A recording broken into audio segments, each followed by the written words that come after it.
Another day, another headache at Galactic Station Omega-7.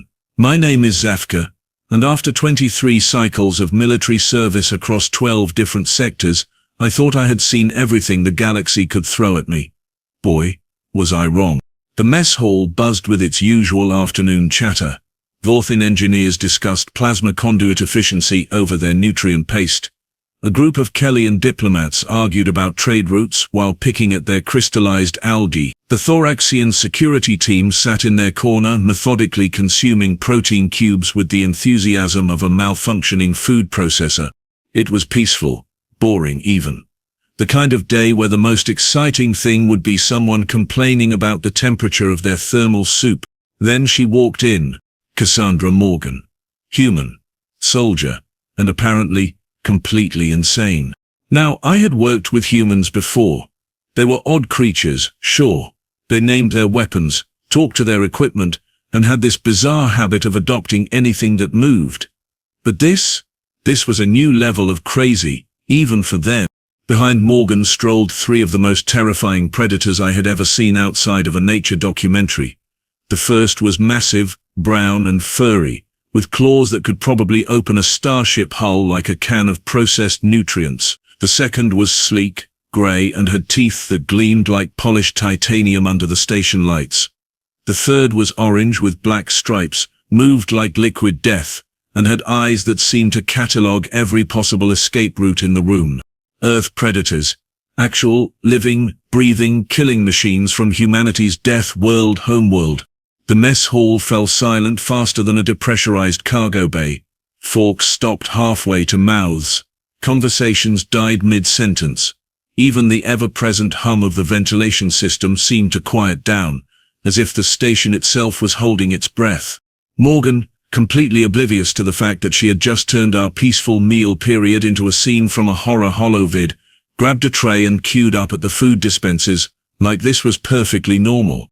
Well, I muttered to myself, watching a Vorthin engineer slowly slide under his table. This should be interesting. The three predators sat in formation behind her, patient as statues but alert as sensor arrays. Their eyes tracked every movement in the room with the kind of focus that suggested they were calculating kill trajectories for fun. Just another typical day with humans aboard the station. What could possibly go wrong? Commander Crickstill materialized faster than a quantum jump malfunction. His forearms were spread wide in what I assumed was either an attempt to look intimidating or prepare for immediate flight. Given that he was facing down three apex predators from humanity's nightmare planet, I was betting on the latter. Morgan, his voice cracked like a broken subspace transmitter. What in the name of the Galactic Council are those things doing in my mess hall? Cass turned around, balancing her tray loaded with enough food to feed a small mining crew. She looked genuinely confused, as if Crickstill had just asked her why she was breathing oxygen. Oh, these guys? She gestured casually, with her spoon toward the trio of death machines. This is my tactical support team, Bear, Fang, and Stripe. Say hello, boys.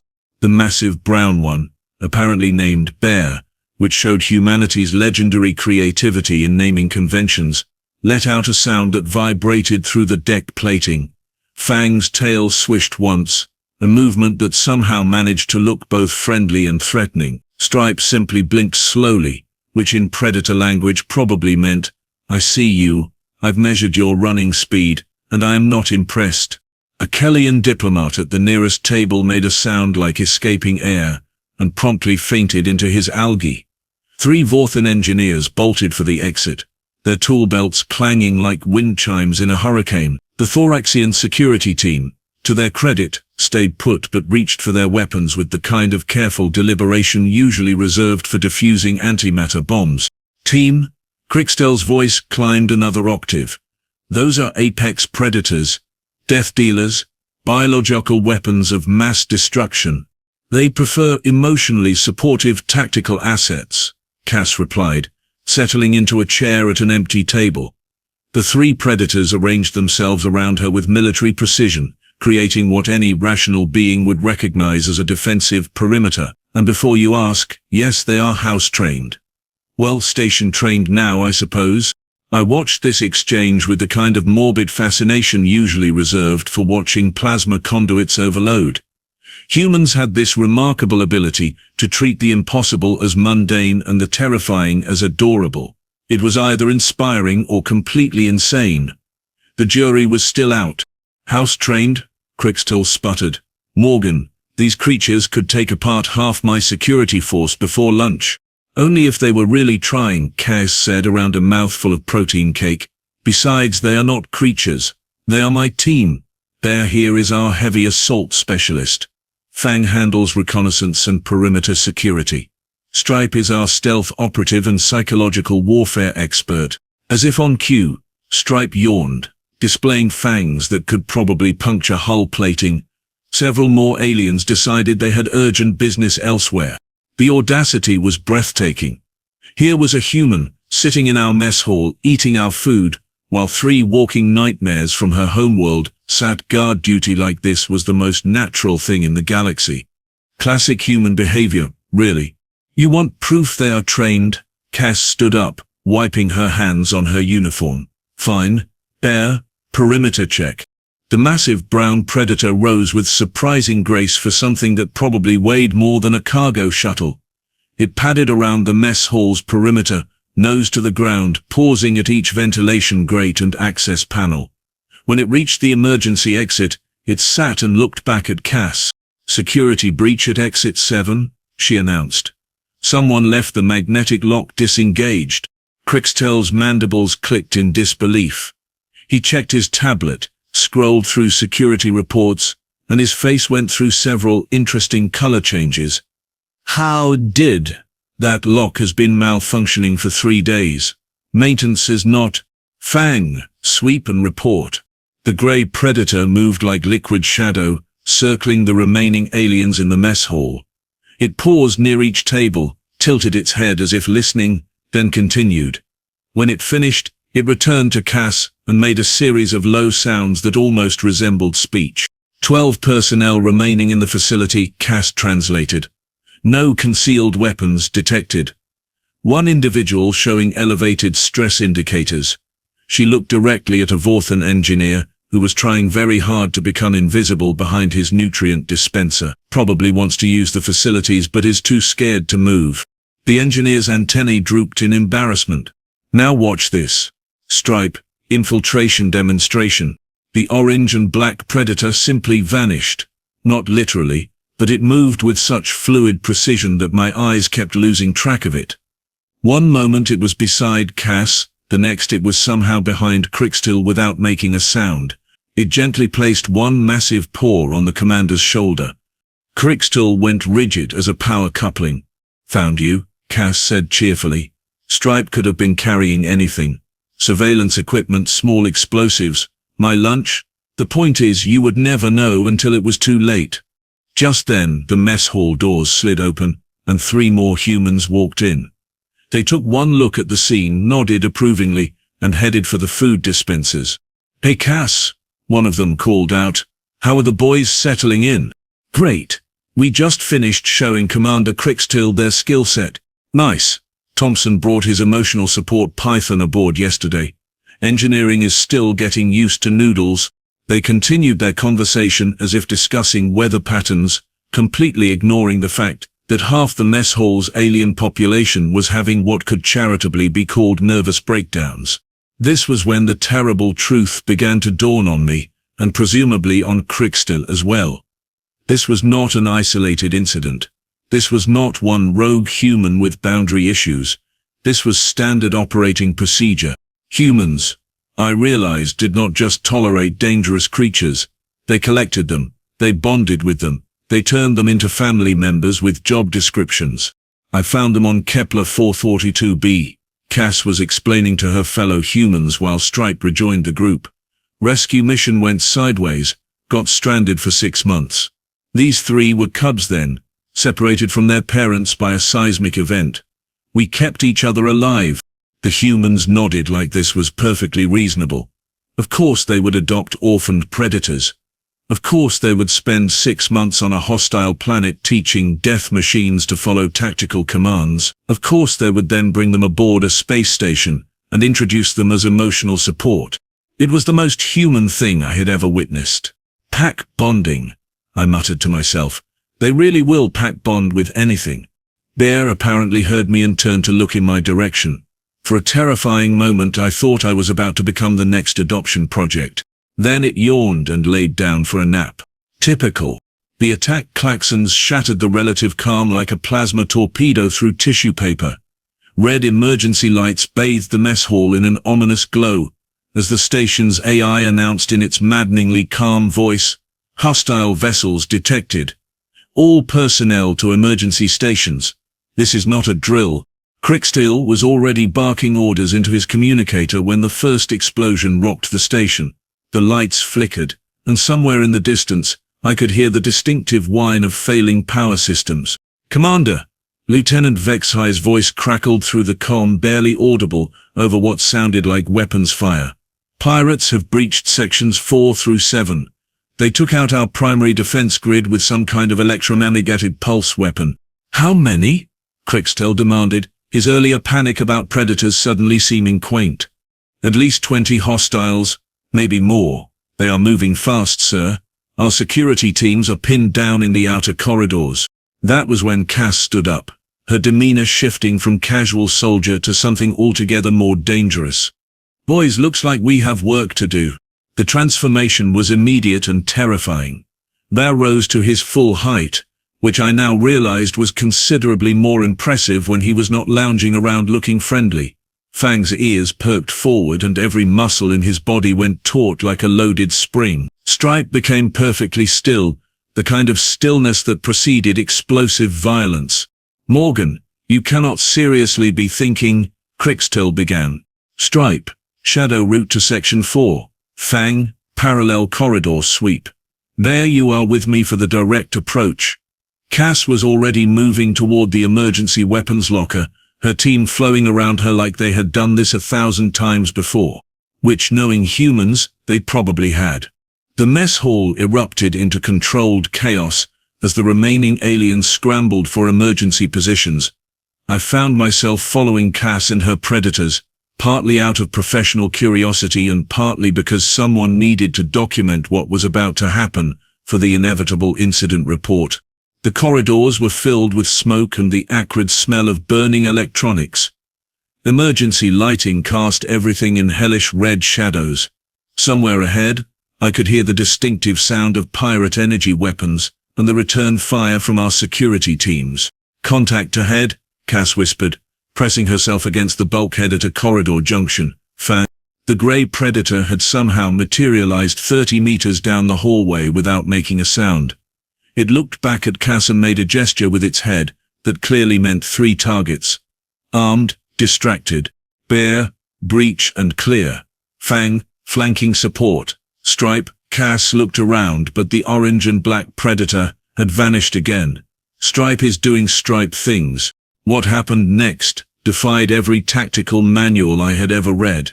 There charged around the corner, like a furry battering ram, the pirates, who had been focused on suppressing our security team with concentrated fire, turned just in time to see 800 pounds of muscle and claws bearing down on them. Their weapons fire went wild as they scrambled backwards. Fang appeared behind them as if he had teleported, cutting off their retreat route.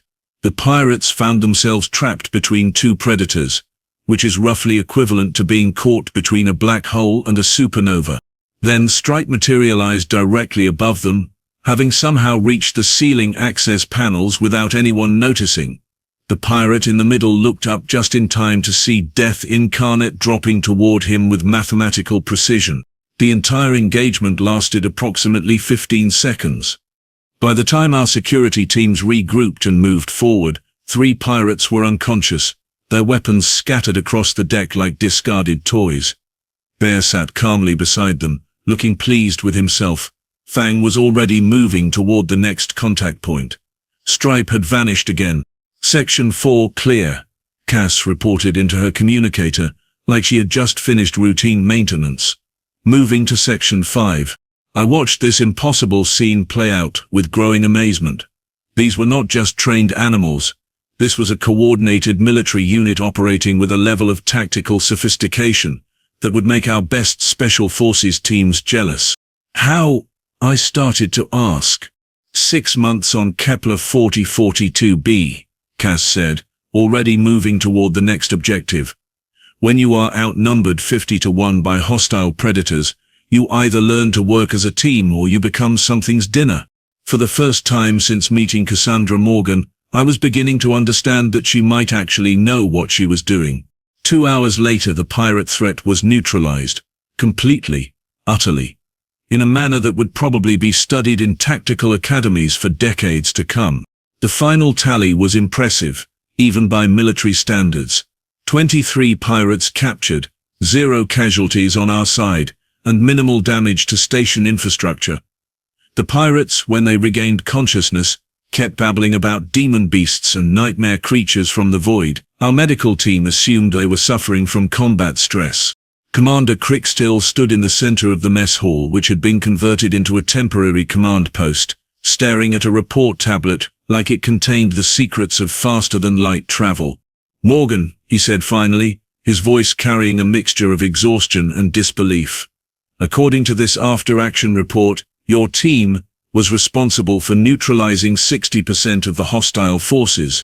62%, actually, Cass corrected, scratching behind Bear's ears.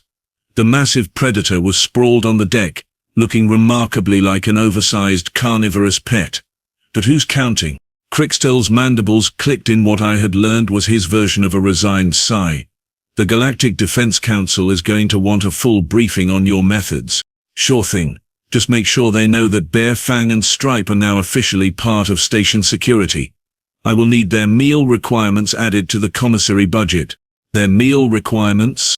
"About 40 pounds of protein per day. Each." The commander's face went through several interesting color changes as he calculated the logistics of feeding 3 apex predators on a space station.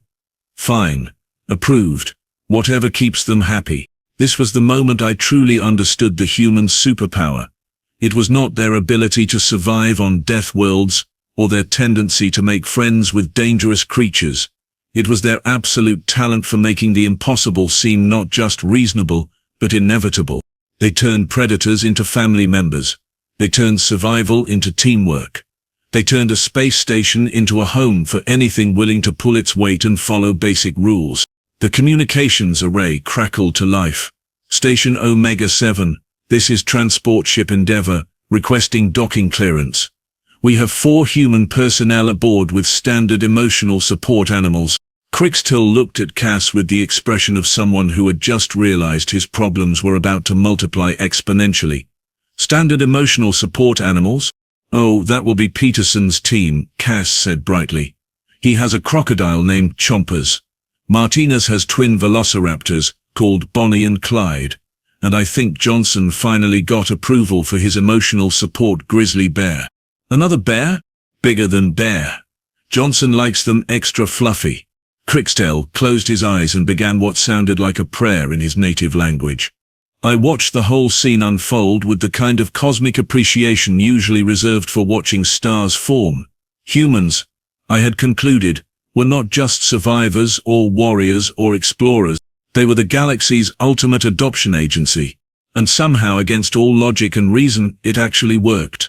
Bear yawned, revealing teeth that could bite through starship hull plating, then rolled over for a belly rub. Just another day at Galactic Station Omega-7. 6 months later, I sat in what used to be called the mess hall, but was now officially designated as the multi-species dining and recreation facility. The name change had been necessary after the 3rd renovation to accommodate our growing collection of Earth's finest killing machines. Chompers the crocodile lounged in his custom-built heated pool near the viewport, occasionally snapping at fish from the aquarium that some genius had installed for ambience. Bonnie and Clyde, the twin velociraptors, played what appeared to be a complex game of tactical positioning around the furniture, while their handler Martinez watched with parental pride. Johnson's grizzly bear, affectionately known as Big Bear, had claimed an entire corner where he held court like some furry monarch. Bear, Fang and Stripe had adapted to their roles as senior security consultants with professional dignity. They now wore official station ID tags and had their own duty roster. Dare had even been promoted to Chief of Morale, a position he took seriously by napping visibly in high-traffic areas to demonstrate that the station was secure. The alien crew had adapted with the kind of resigned acceptance usually reserved for natural disasters or tax audits. New personnel received orientation packets that included a section titled Working with Human Emotional Support Predators and Emergency Protocols for Feeding Time Incidents. Commander Crickstill had developed a nervous twitch, but maintained that station security had never been better. Crime was down 97%, which might have had something to do with potential troublemakers taking one look at our staff and deciding they had urgent business elsewhere. Yesterday, I overheard two Vorthan engineers discussing whether they should get their own emotional support animals. They were considering something small and manageable. They were looking at spider specifications.